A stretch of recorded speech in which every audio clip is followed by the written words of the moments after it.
Hello, and welcome to The Whole Health Cure, a space for trustworthy, science-based information on how you can live healthier, longer, and happier naturally. I'm your host, Dr. Sharon Berquist, a practicing Yale and Harvard-trained physician and scientist with 3 decades of experience specializing in chronic disease prevention, longevity, and human performance. Today's conversation is about our most precious resource, our energy, how we can make it, and more importantly, how we can use it wisely. I'm joined by Dr. Diana Hill, the author of Wise Effort, How to Focus Your Genius Energy on What Matters Most. Dr. Hill is a clinical psychologist, international trainer, and a leading expert on acceptance and commitment therapy, a revolutionary approach to psychology that is changing our understanding of mental health.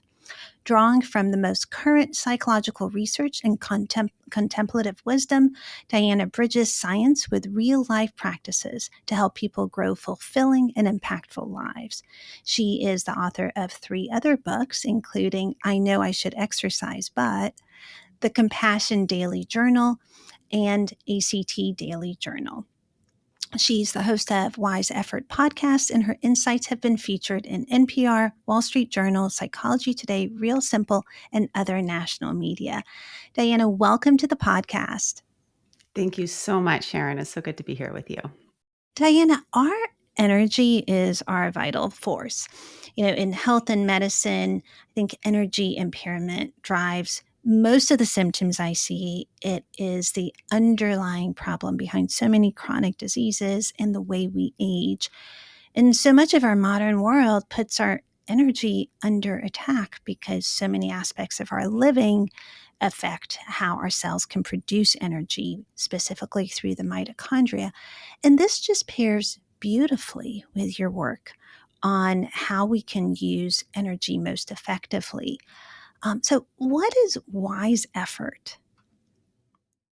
Well, wise effort, the term comes from the Eightfold Path of Buddhism. So it's one of other types of wise things that are connected to enlightenment, things like wise speech or wise mindfulness, wise livelihood. Wise effort is about how you use your energy. And the way that I approach it is really from a psychological perspective, that you are lining up your life force with your values, using your energy in wise ways. And that doesn't always mean less, right? So I received a handwritten thank you note from you, Sharon. And let me tell you, it takes a lot more energy to sit down, write the note, put it in the mail, few days to get here. And when I got it in the mail, it was a transmission of energy. It gave me more energy than if you had sent me an email. That's wise effort, right? So wise effort sometimes is putting more energy into things because they matter to you. They're important to you. They're linked to something that gives you a little bit of vitality, and putting less effort, less energy into the things that deplete you, that drain you, that disperse your energy. And folks today are feeling very overwhelmed, energy scattered all over the place, like they're doing more than they've ever done, and yet they never feel like they're doing enough. So wise effort is a method to help people, a psychological method to help people get back on track. Yeah, and I see that every day, in my patients and in my colleagues, professionally. I think that is something that is, on one level, just conceptually so important. And then the practice of it is probably, even harder. Let's try and break that down a little bit. You mentioned in your book genius energy. So, what is a person's genius energy? Well, some people might recoil a little bit at this word genius. I certainly got some pushback when I talked about genius because people associate genius with things like the Stanford Binet test, right? And what I'm talking about here is a different kind of genius. Actually, if you look at the root of the word genius, goes back to Roman times, where genius was considered to be sort of like a spirit that traveled from house to house to house to protect people. And in Greek times, your genius was often seen to come from hardship. So what I see as genius energy is the qualities that make you you, your je ne sais quoi, sort of like your mojo, the unique aspects of you. And from a psychological science perspective, I look at genius from 5 different angles. So your interests, we all know that when you are engaged with your interests, you can enter into that state of flow that Mihai talks about, where you just like lose time because you're so into your guitar, you're so into your gardening, or you're so into writing your paper. Your genius energy is also your personality pattern. Do you have that tendency to be a little bit more reserved, a little more conscientious? Are you the life of the party? And again, when you are in that genius, you feel energized, right? Your genius is also your emotional intelligence. When you feel drawn to help somebody, or what do people call you for when they need your help? They're calling upon that unique emotional intelligence genius.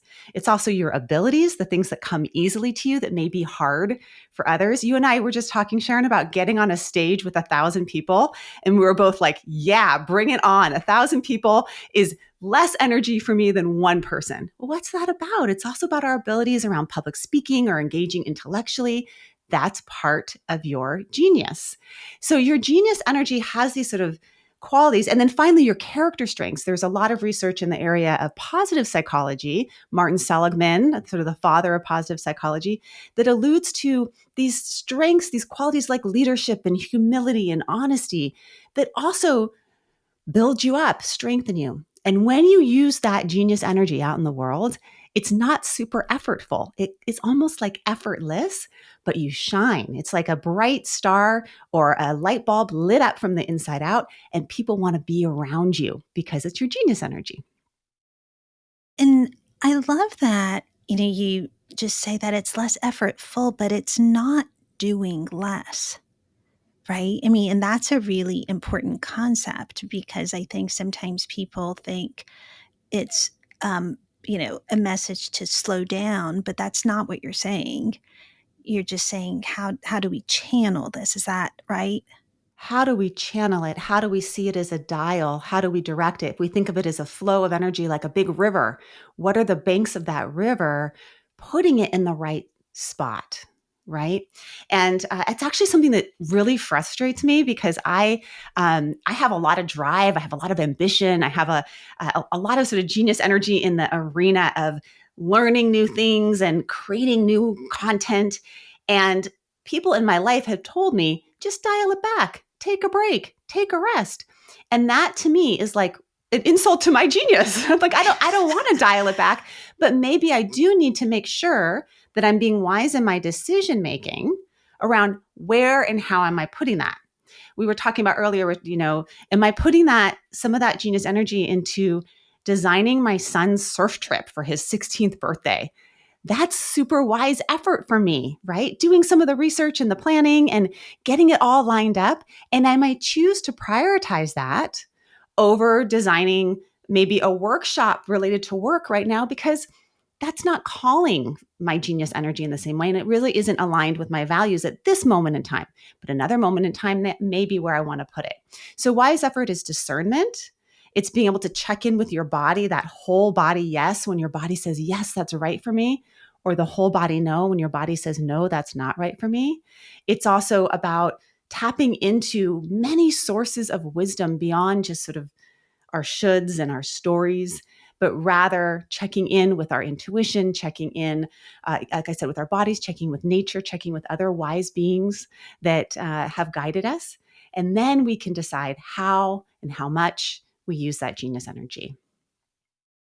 And the process of finding your genius energy and kind of cultivating that ability to identify what is transgressing your values, that is a very difficult process. I know you work with so many clients. What is the process you use to help guide people? Well, first, when I have a client coming into my space, they're often coming in because they're at a crossroads. They have a problem in their life. They're going through something really hard. Maybe they have a mental health condition. And I see in every single client that's sitting in the space across from me, or sometimes is walking with me, because I do walking sessions too. I see in every single client strengths. I can't not see them, right? But they often can't see them in themselves, right? So, one way to access your genius energy would be to do a little bit of curiosity around you as a kid. Maybe we can see it. Maybe if we do this perspective shift and act itself as context, where you sort of do this playing with perspective. When you were a kid and you had to face something that was hard, what qualities showed up during that time or developed during that time? When you were a kid and things came easily to you, what were the things that came easily to you in school? For me, I remember science class, and I remember my sixth grade science teacher gave me this lab notebook. And writing for English class made me want to pull my hair out. But writing down procedures, those bullet points, the method and the procedure in that lab notebook was like my favorite thing to do on the planet. Well, guess what? That really translates into how I communicate through writing now. I'm a bullet pointer. I'm like a procedural person. If you read my book, you'll say, "Oh, there's actually a method." That goes way back to sixth grade science. So there's these qualities about you that when you get curious and you have an open mind, and it's not the type of deprivation curiosity where we're trying to get to some answer, like, this is my genius, write it in stone, but more just getting curious about who you are, what makes you tick, what brings you to life. When over the course of this last week, did you feel like things were just flowing and easy for you? What was going on there? What abilities were showing up? What strengths were showing up? This strength-based lens is often not what we put on ourselves. We don't want to seem like we're narcissists. We don't want to seem self-absorbed. We don't want to be so showy. But actually, when you utilize your strength, like for example, utilizing your strengths in the workplace, you're 3 times more likely to be engaged at work and less likely to quit your job. When a leader points out your strengths in the workplace, productivity goes up, and also performance and how much that company makes in terms of money goes up. So strengths are actually one place where we could put a little bit more energy is in strength spotting in ourselves and in each other. Do you find that people at different ages and stages in life find it easier to identify those strengths and those values? I think of myself, if you had told me this in my 20s, I would have, said, well, this is great information, but I was so driven by more cognitive things that I knew I needed to get done rather than the tuning into my strengths. It was just push through. And I probably maybe paid less attention to how much energy I was putting in inefficiently. And maybe it's because I have less energy as I get older that I'm trying to use it more wisely. but to me, the ability to identify your strengths, I think for me at least, it's easier, later in life. Certainly to identify values and to really uphold them is something that has come easier later in life. Do you find that that is the exception, the rule? Do you find it, for people listening who are in their 20s, do you have any advice that may or may not be different than, say, people in their 50s? Well, one thing that I think blocks our ability to identify our strengths, and what I write about in Wise Effort really misdirects our energy, is when we are stuck in stories that include things like shoulds and how life is supposed to go and who we are. Some of our stories that we have about ourselves are the stories that other people told us about us. And then we believe them to be true without ever really questioning them or tuning in to our own truth. And I think that can especially happen when you are a young adult. You're looking outside of yourself for answers, and there are plenty of people that will tell you, what you should do, right? And what is a right career path, and this sort of very linear expectation that it's like the game of life. I don't know if you've ever played this game, but I played it when my kids were little. I remembered liking it when I was a kid. And so we bought the game of life. And I was horrified by this game because what you do is you get the little car and then you put the little pink person and the little blue person, already a problem, into the car.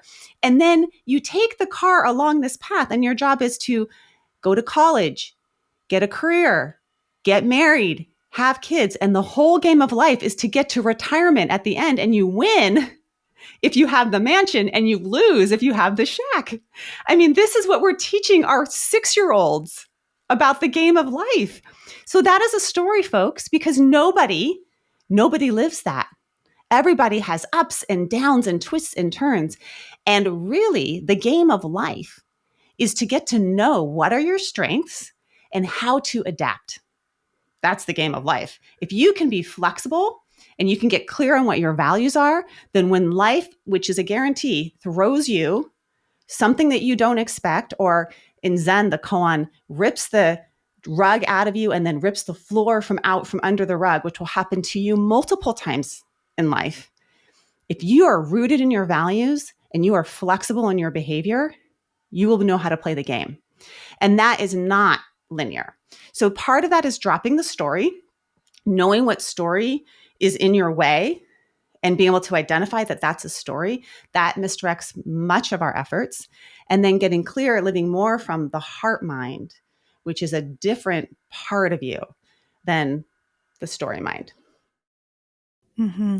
You know, one thing that you mentioned that I think is so like it just hits home is that some of the strengths that a person has can also be overutilized or underutilized and then become our weakness, you know. And I say that as someone who, you know, has a lot of perseverance, but I definitely stick it out through situations where I would be better off just like, you know, cutting my losses, you know, instead of just putting more energy into something that, you know, I just can't let go of.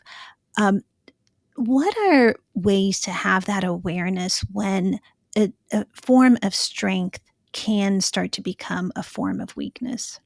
Yeah, I call it your frenemy in the book. And I have perseverance too. And perseverance has been my frenemy my whole life. You know, it's done great things. It gets you through a PhD program, and it gets you In medical through school? those medical school and having babies and writing books. And Yes. thank goodness. I mean, I don't Yes. think that if you didn't have some perseverance, you wouldn't be able to do those things. And that genius can become your very problem if you're persevering because of a story or a should, or to avoid discomfort. Like I don't want to feel the feeling of being still, or I'm avoiding the discomfort of, you know, many people stay busy and work really hard because there's some kind of void in their relationship, in their marriage, or they stay really busy and work really hard because they're avoiding the truth that actually what they're working hard at isn't their dream at all. They have some other dream that's kind of whispering in their ear, and it's something that their society has told them they shouldn't do, like go be a musician or a chef or whatever it is. So our genius can become a problem when it gets off track from our values. And I've seen this in so, you know, when I was recording the audiobook, I was with these incredible producers in this beautiful sound studio. And they're sort of like, do you remember like the lice lady in school? They would like look at every single hair and they could find the nits. Well, the audio producers are like that. They're listening to every single word you say and then making you say it again if you don't pronounce it. They're like super detail oriented. This is their genius. They're in the right spot using their genius, right? And we were on a break and I said, does that genius ever become a problem for you in your life? Like in relationships? I was envisioning them in a relationship. This must be nightmarish, right? You're listening to every single word that I say with this detail. And one of them said, yes, I have a teenager and I just have to dial it back a little bit because I'm so detail focused. That's wise. That's wise. Know when to pick it up and when to put it down. Know how much. And know that you have this superpower, but you get to use it the way that you want to use it. And that's what I see as wise effort, is being really clear. Like, I have strengths. I've got some superpowers. Every human does. You can look at your children, you can look at your cousins, you can look at your best friends, and you can see it in them. Like that is the thing that I just makes you you. And that is the thing that gets in your way. You can see it both, right? So, getting an understanding of how your genius becomes a problem and having a little humor, a little perspective on yourself is always helpful as well, too.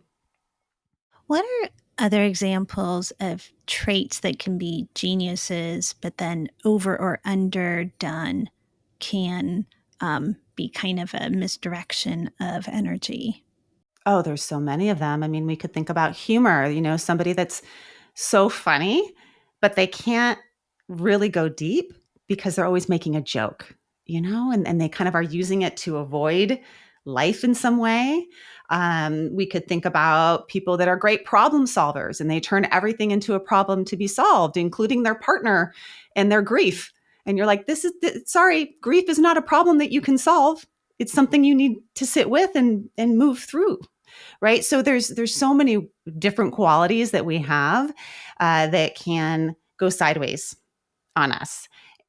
Yeah, and it's helpful to have those examples. And I ask because you put so many good ones in the book, and I think just it kind of hits when you realize that most of us have multiple. I mentioned perseverance, but as I was reading the other traits, I think a lot of people have multiple forms of quote genius energy, the way you use that term, which I think is genius actually. um, and then it helps to see how we can kind of push it to the point where something is hindering us. And so I think that it's so valuable to kind of point those out, because they're all like such fundamental traits that we all have. And we're usually a blend of so many that you mentioned. So that's super helpful. Yeah, I noticed your genius when I interviewed you. And it's one of the reasons why I just loved our interview because you are like a walking encyclopedia of so much information around nutrition, around the body, I mean, we could go into any topic and you could talk for an hour on. I mentioned I had cinnamon in my tea. Like I could just say I had cinnamon in my tea, and you could probably talk for an hour around why it's beneficial to have cinnamon in your tea down to the cellular level, right? And I could also see, because I relate, that could become a problem, right? It's like you, I mean, I imagine you had a hard time writing a book because you're like, even though your book is so jam packed, I mean, your book is so jam packed. I could spend, a lot of time on one chapter that you still had to edit a lot of things out. And that was probably hard. So this is the thing, like the thing that makes us us and that is so great and so beautiful and attracts people to us. We also need to know how to manage. And the way that we manage it, this is the important part. And this is related to your work with good stress and the stress paradox, is that it's not just dialing it back, right? The way that we manage it is sometimes we have to be with the discomfort. We have to be with the uncomfortable feelings that show up around not overdoing our genius, but also not underdoing a genius, because sometimes we don't bring it into the room when we need to bring it in. We block ourselves from showing up as fully as we can show up, from playing as big as we can play. We hide our genius, right? It can be uncomfortable, you know. So that is really important, is the open up stage. I start with getting curious. That's a big part of the book. But the second part is about opening up, which I think is equally important in terms of channeling wise effort and using our genius in ways that are effective and regenerative.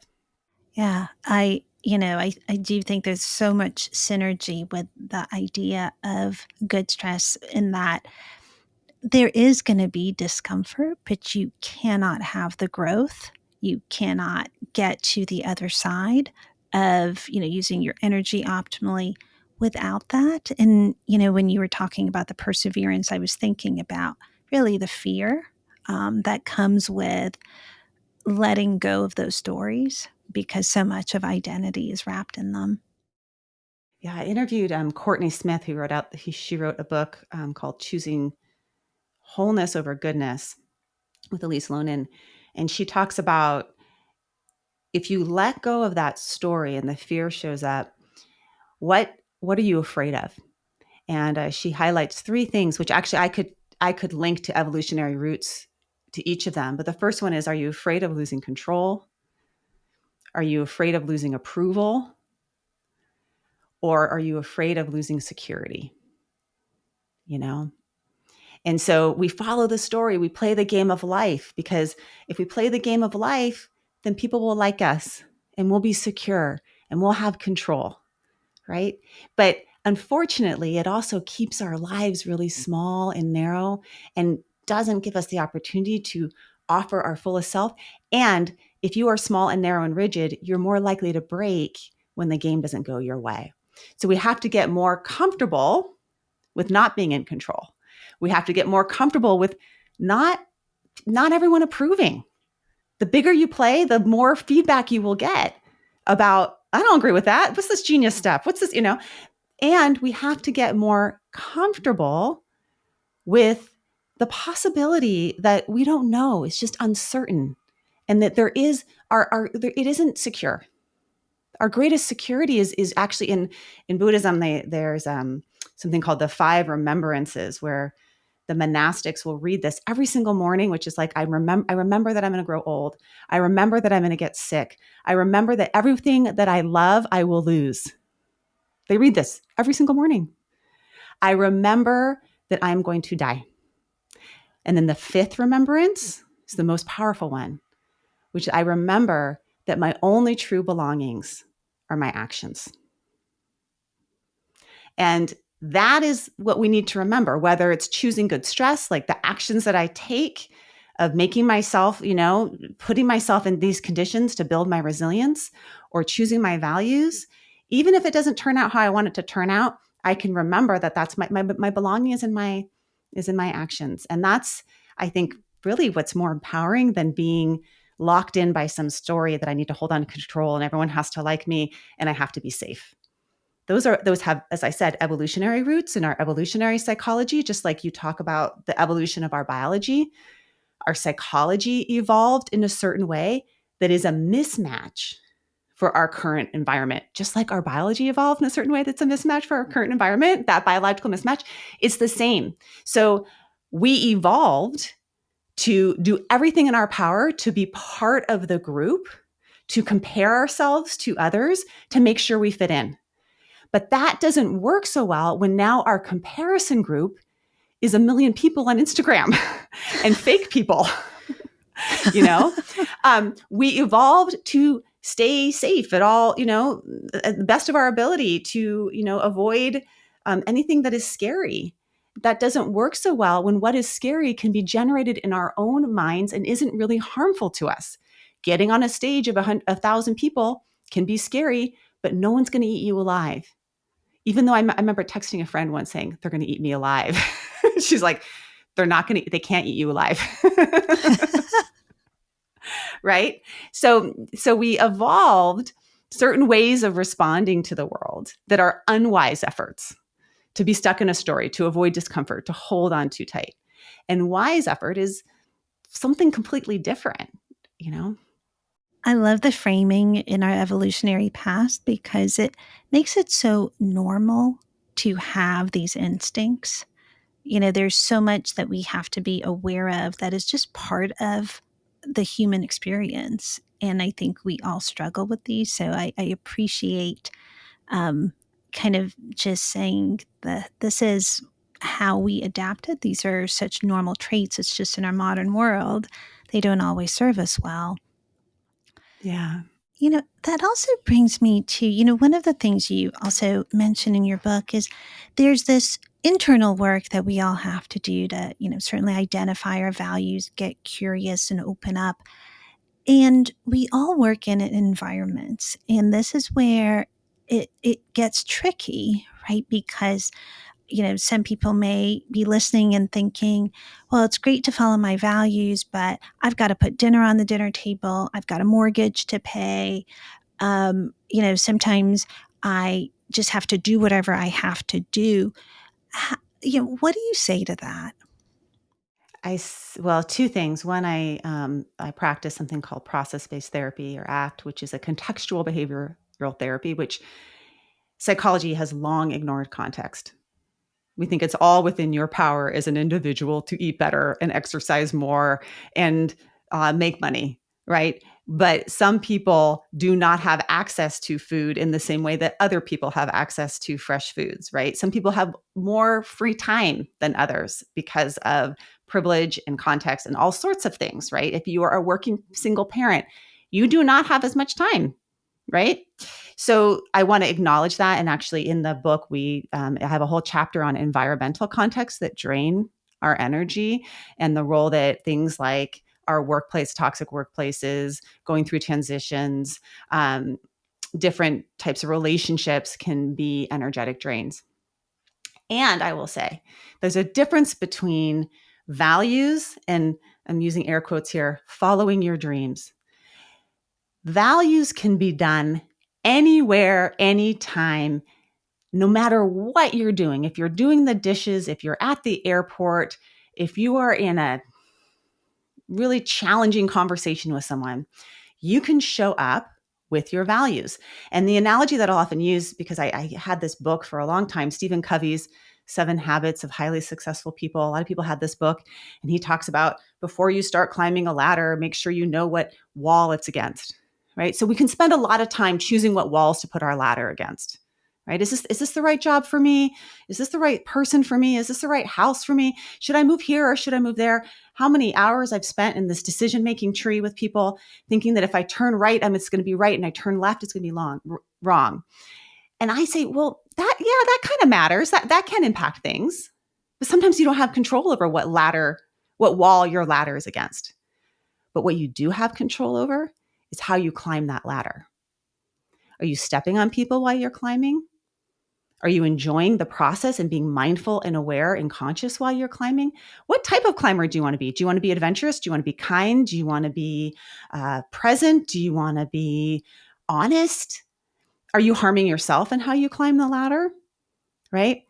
That is where our power lies. And those qualities, the qualities that we bring to any activity, our actions are our only belongings, back to Buddhism. This is where contemplative practice and science often kind of come together. And I mean, super secular, right? Not like the religion of Buddhism, but some of the principles of it. The how is really important. And the how is your values. So that's different than your dreams. You may wish that your ladder were against a big mansion wall, like in the game of life, but that might not be the case. And if you end up in a shack or you live in a shack, you can still live your values, right? I'm in this like weird transition house where we had to move out of our house and it's tiny. And I got 2 kids in a room where they're fighting all the time and we're all on top of each other. And it's like, the dishwasher doesn't work. I mean, it's kind of like a mess right now. And I can still live my values. No matter where we are planted, we can do that. That is so important. I think that sometimes, there are a lot of people that I see that they aren't either happy in a relationship or happy at work, and they they want to find some solutions where they feel stuck, um, and just starting with finding that value of what matters to you just seems like a good place to just begin, at least. Or how would you advise people? I'm sure you work with a lot of people who just, be it home life, be it work life, have this sense where, they're either in an environment that doesn't value them or in a relationship that doesn't value them. um, how do you advise people to find their values and work through that? Well, your values are how you want to show up in the world. And oftentimes our pain points point to our values. So you may be in a difficult relationship. Say you are in an estranged relationship with your mother, or you got some challenges with your mother. Who doesn't have challenges with their mother? I've yet to meet anyone. Okay, so even if you have the greatest mother on the planet, you got challenges with your mother, or your mother has passed, or whatever. Your values are, if you were to look back on your life 10 years from now and you were to put some words down to describe how you showed up in relationship with your mother, independent of how your mom showed up, what would those words be? Right? That's one step. Here's another step further on that. And you could insert your mom or your ex or your boss or whoever you want to insert into that, right? The next step is, okay, so if you were to do that, maybe it's like, okay, I just want to be like understanding of my mom and see her, like be loving towards her and not irritable or whatever. In order to do that, what would you need to feel or open up to or accept? And I don't mean accept as in like accept her poor behavior. I mean, inside of you, what would you need to radically accept? Because oftentimes we need to both change our behavior, change our actions. That's what we have control over. And accept, make space for, allow, welcome, whatever word you want to put in there, be willing to experience some form of discomfort.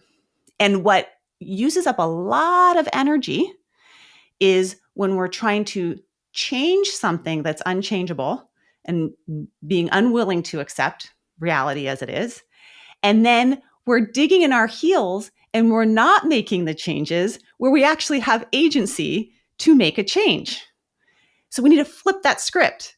And it could be as simple as making two columns, like one list, one column, I write down my values and what I have agency over and where I can make changes in my behavior. I can't change anyone else's behavior. And the other column is what am I willing to accept given the circumstances that I cannot change?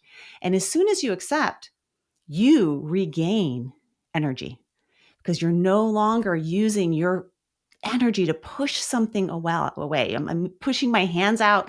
I'm gripping my hands. I'm holding my breath. I'm tensing my shoulders. And you can even, I'm sure, Sharon, you could tell us the physiology that's happening in our body and the stress response. It's not great for us. That's not the good stress and its impact on us.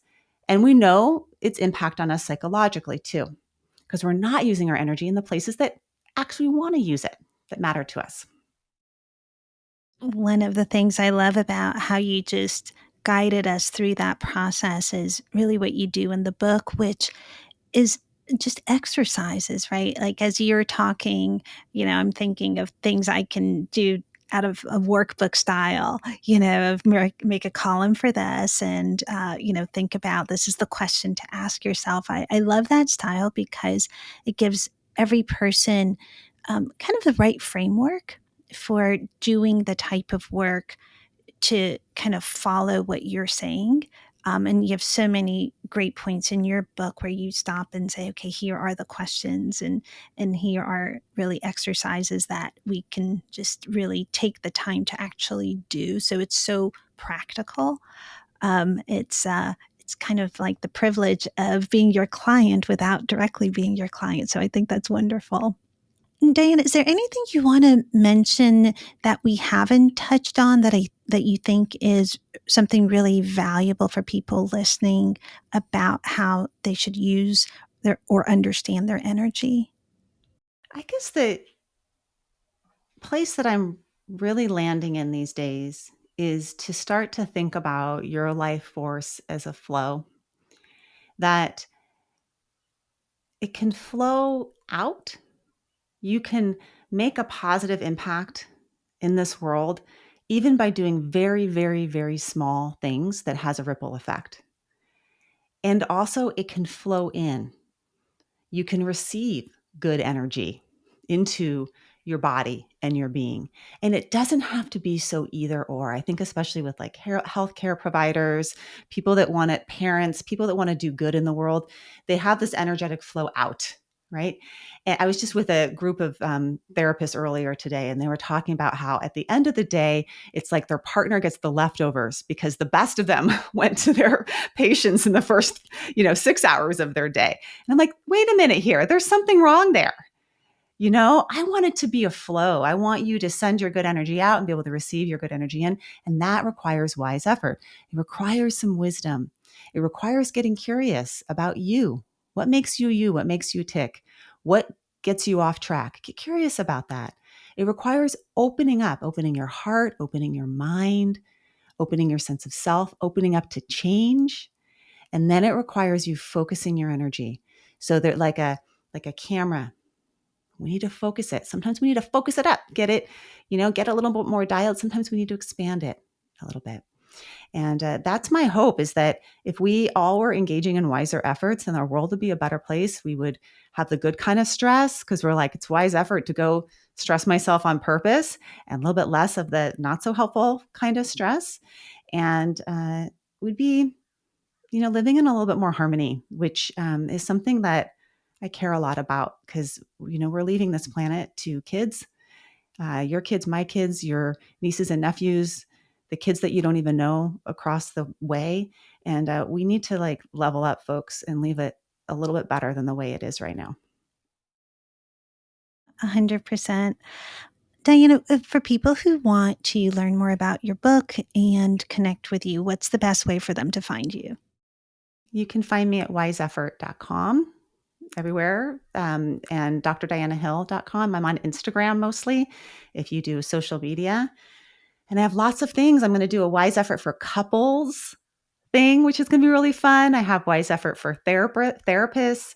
I have wise effort for book writers that want to write a book, which is kind of a side interest of mine. And a podcast is wise effort as well. And you can go listen to Sharon. It's like one of my favorite episodes of the year. You were so good. You were so good. So go listen to her, and she'll tell you about why the arugula in my garden was growing so well and why it's so good for me. I was like, thank you. Yeah. That's awesome. Thank you so much, Diana. It's been a pleasure. Thank you.